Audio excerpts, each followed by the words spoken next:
Bom, boa tarde a todos, é um prazer estar aqui. Agradeço por poder participar desse debate, que é um tema tão atual e é um tema imprescindível hoje em dia. A saúde mental sempre foi importante, mas ultimamente tem suscitado muitos debates e questionamentos. Eu vou tomar a liberdade de fazer essa palestra sentada, porque eu estou com um roteiro bem extenso aqui do que eu quero passar para vocês. E não quero que nada fique faltando, tá certo? Eu gosto de iniciar a minha palestra apresentando números, para que vocês possam ter ciência da gravidade do que é a saúde mental, não só no Brasil, como em todos os países.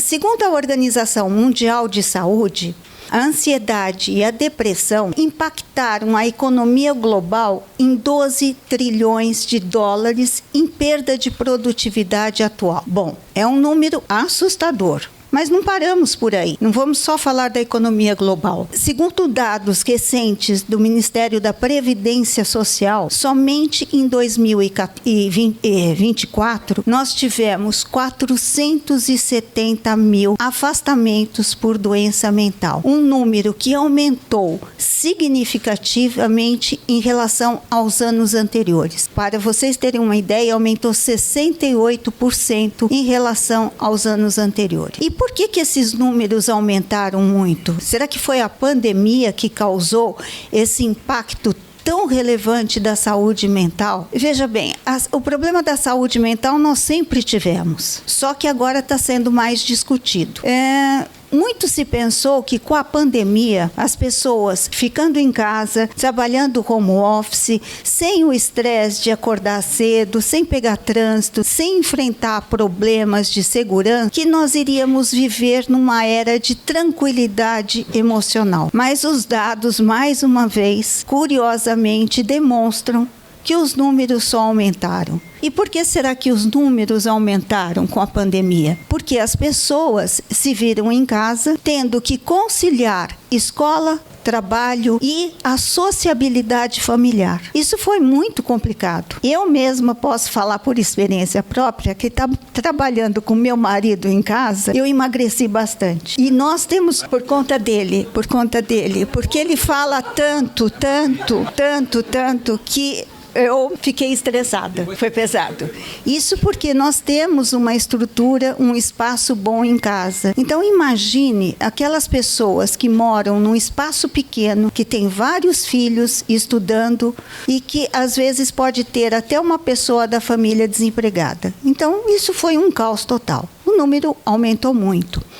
Outro fator que eu acho importante nós falarmos é que saúde mental é um tema que suscita muitos preconceitos, tabu. Quando o empregado chega na empresa e apresenta um atestado médico e fala, eu estou com problema cardíaco, eu preciso me afastar, eu estou com pressão alta. Normal, as pessoas não têm vergonha de falar que não estão bem fisicamente, mas ainda há um preconceito em relação às doenças mentais. Se nós falarmos em ansiedade, depressão, transtornos de ansiedade generalizada, bipolaridade, tudo isso causa um estigma. As pessoas não estão preparadas ainda para falar, nossa, eu tomo ansiolítico, eu tomo antidepressivo. Mas essa questão tem que mudar. Isso tem que mudar, porque as pessoas têm que expor os problemas que elas estão tendo, certo? Então isso é um tabu que nós temos que deixar de lado o mais rápido possível, porque a crise da saúde mental é muito grande. E a crise da saúde mental, ela tem impacto em vários setores. Ela afeta a produtividade, sobrecarrega o sistema previdenciário e evidencia uma falha muito grande nas empresas, nos ambientes de trabalho. Então, a pergunta que eu faço para vocês é a seguinte: a crise nós não temos dúvida que nós estamos vivenciando. Agora, a pergunta que eu faço: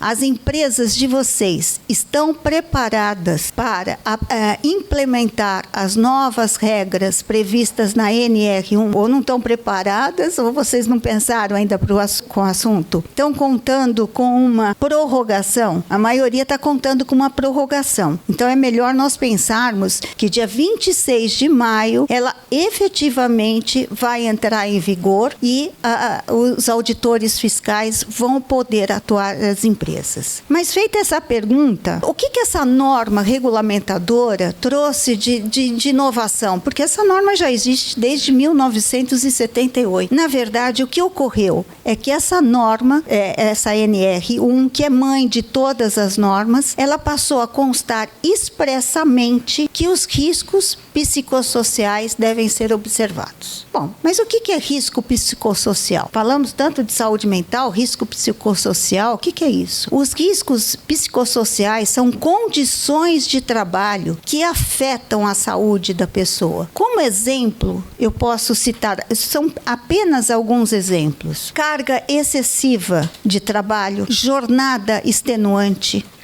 liderança tóxica. Isso, sobre liderança, é um tema que nós temos que discutir muito, porque vou fazer um parênteses aqui. As lideranças, elas não estão em consonância para gerenciar esse novo perfil de trabalhadores que nós temos. Essa nova geração, ela exige muito mais do que um salário alto. Os valores dessa nova geração são sustentabilidade, segurança psicológica, flexibilidade, enfim, são outros.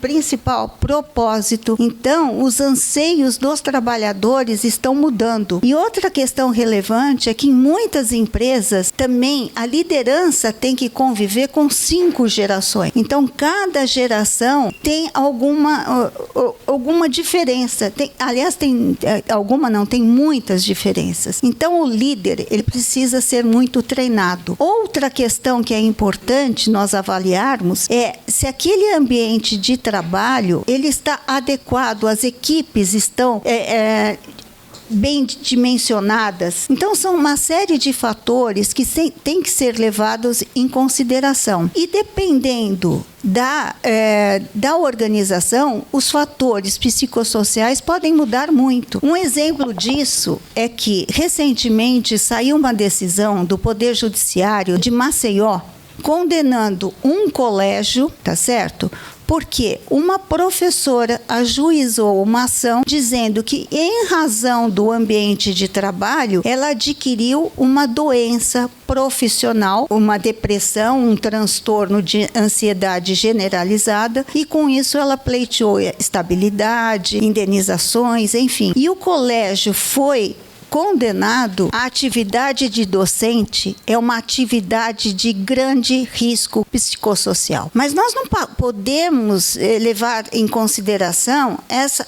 Não, lógico que toda decisão tem que ser levada em consideração, mas nós não podemos criar um precedente, porque tem como as escolas, a docência não ser uma atividade de risco. Nós não podemos generalizar e também não se pode abrir um precedente, entendendo-se que todos os colégios, a atividade de docente é de risco. Bom, dos riscos psicossociais já falamos, né? E qual é a importância de fazermos esse mapeamento? Antes dessas inovações, dessas alterações legislativas, porque na norma, né, regulamentar, as empresas só tinham que se preocupar com os riscos químicos, os riscos físicos. E para riscos físicos e riscos químicos, nós temos os equipamentos de proteção individual. E para os riscos psicossociais, será que nós temos equipamentos de proteção que possam anular essa situação? Aí depois nós vamos ver quais são os equipamentos de proteção para essa situação. Agora, por que é importante vocês fazerem esse mapeamento dos riscos? Porque, feito esse levantamento, nós vamos ter que saber gerenciar e implementar atividades, ações que possam prevenir ou corrigir uma situação já existente. Então, são ações corretivas e ações preventivas que as empresas vão ter que adotar a partir do momento em que forem detectados,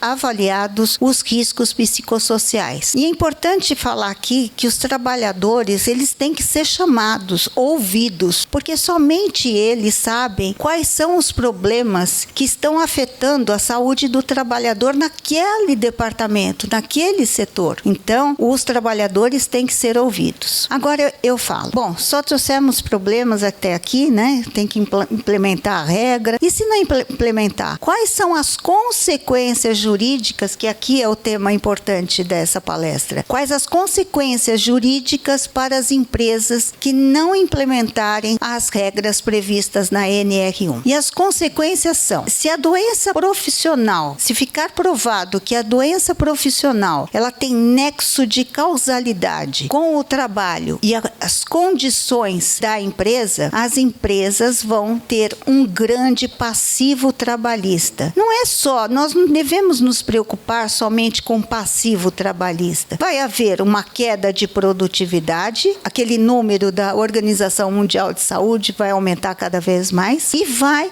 expor as empresas numa falha estrutural porque não estão adequadas, o ambiente de trabalho não é adequado para os trabalhadores. Isso também pode fazer com que a imagem da empresa fique prejudicada. Então, a partir do momento que se prova o nexo de causalidade entre a saúde do trabalhador com o ambiente de trabalho, nós vamos ter consequências jurídicas tanto na área trabalhista quanto na área previdenciária. Na questão da área trabalhista, são ações que podem ser ajuizadas pelos trabalhadores pedindo estabilidade no emprego, indenização por assédio moral, assédio sexual, pensão mensal vitalícia, enfim, o ajuizamento de ações tem crescido muito. Sobre esse aspecto, é interessante observar que saiu um artigo no estado de São Paulo, agora no sábado, dia 21, intitulado O Custo do Desmonte da Reforma Trabalhista. E sabe quanto isso impactou para as empresas? Qual o número de condenações que as empresas tiveram a partir de 2017? 50 bilhões. O que é isso? Em condenações. Um valor altíssimo. Então, esse artigo é bom que vocês leiam, porque demonstra que a partir do momento que houve o desmonte da reforma trabalhista, e aumentou o número de ações. Mas o número de ações, eu acho que não aumentou só por conta do desmonte da reforma trabalhista. Aumentou porque as pessoas também estão mais conscientes dos seus direitos. Estão mais conscientes, principalmente as mulheres, de não mais permitir assédio sexual, assédio moral, discriminação, enfim, as mulheres estão mais conscientizadas dos direitos delas. Não é só as mulheres, mas eu falo mulheres porque eu tenho estudado muito esse tema. Então, eu acho que essa conscientização das pessoas, dos trabalhadores em geral, fizeram com que os trabalhadores denunciassem essas empresas, ajuizassem ação e postulassem os seus direitos. Bom, então nós já vimos que pode aumentar o passivo trabalhista de uma empresa com grandes ações. O que mais que pode acontecer? Quais são as consequências jurídicas pela não implementação dessa regra? Ações civis públicas ajuizadas pelo Ministério Público do Trabalho, pleiteando indenizações, quantias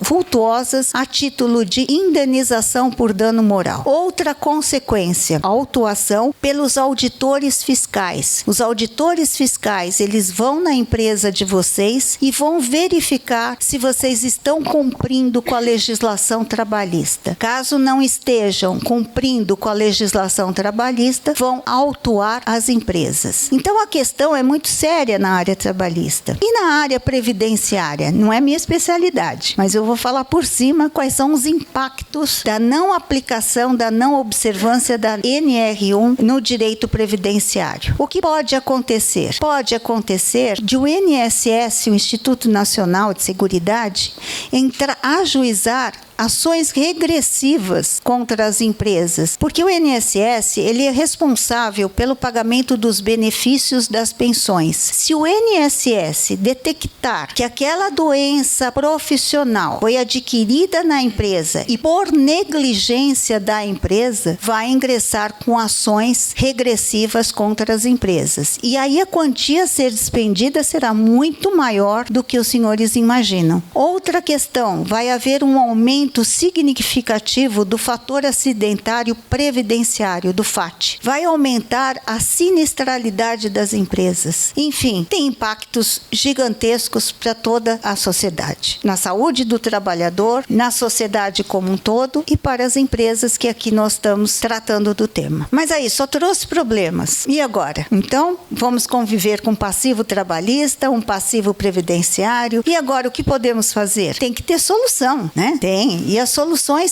são óbvias, são claras. Detectados os riscos psicossociais, a empresa tem que partir para as ações concretas. Pode ficar só no papel, você só vai detectar e não vai fazer nada com isso. Não. Como eu falei anteriormente, tem que ter as ações corretivas e as ações preventivas. Aquilo que já era ruim na empresa tem que ser corrigido. E evitar que novas situações aconteçam. Que soluções são essas?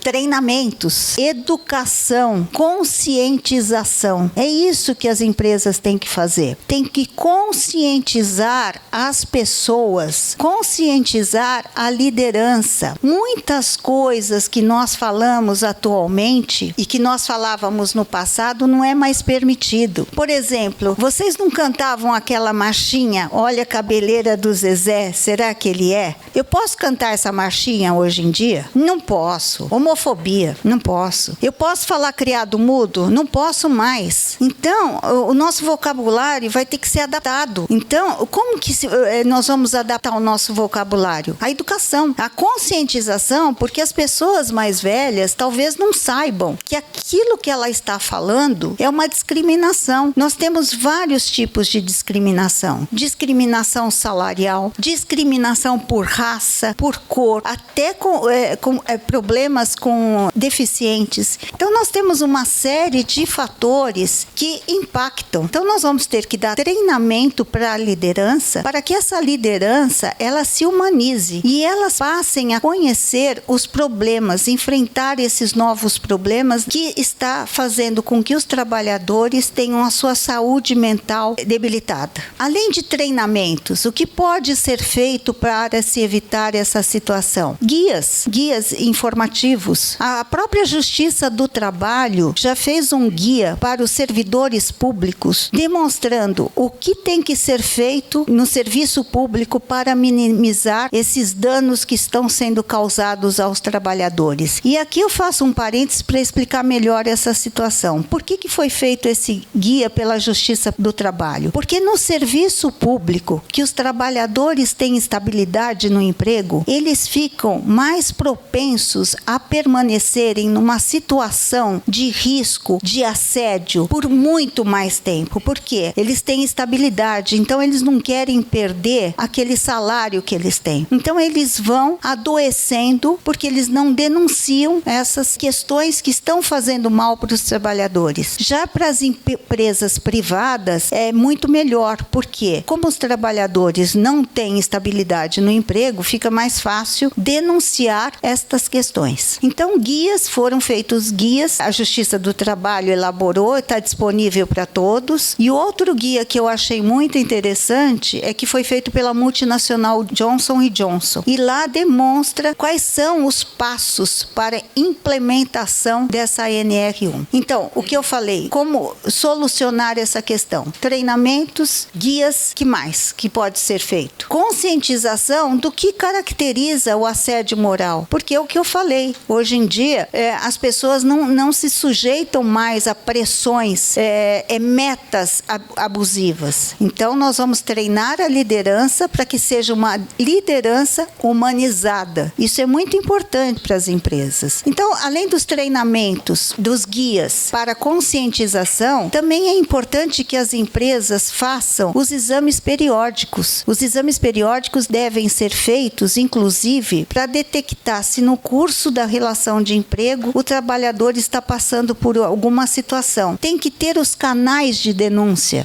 As pessoas têm que ter esse canal e saber que se fizerem uma denúncia, não vai haver represália. Isso é muito importante, porque as pessoas têm medo de denunciar que estão sendo assediadas. Então, são essas as soluções que podem ser dadas para evitar um risco financeiro, um risco jurídico, evitar que os trabalhadores adoeçam adoeçam mais, cada vez mais, né? E evitar que as empresas tenham seu nome falado, porque vai ficar mal na situação, né? E o que é importante, que as empresas que cumprirem com todos esses requisitos podem, inclusive, obter o certificado da empresa cidadã, que é uma lei de 2024. Então, por todos esses motivos, é importante a conscientização da necessidade da implementação da NR1. São essas as minhas ponderações, estou à disposição para qualquer questionamento. Muito obrigada.